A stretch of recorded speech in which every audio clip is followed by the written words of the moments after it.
Alright, what's up you guys? So I have my DJI Mavic 3 Classic here. It's wrapped in fluorescent orange, which keeps me to see it from visual line of sight a lot further out.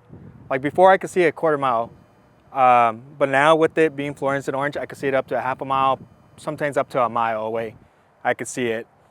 I also added a strobe light on top, which you could turn it on and have it on, or you can have it strobing. I use this during the daytime, which really helps prevent the birds from attacking it. What I've seen in other videos is people add reflective tape to the drone.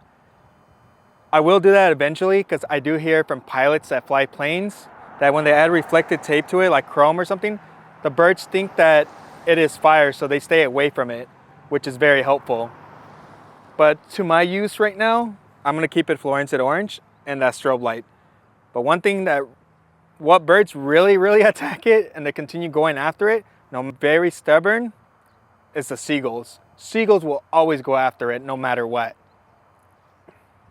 So yeah, that is my wrap right there. I'll show you what it looks like from far away.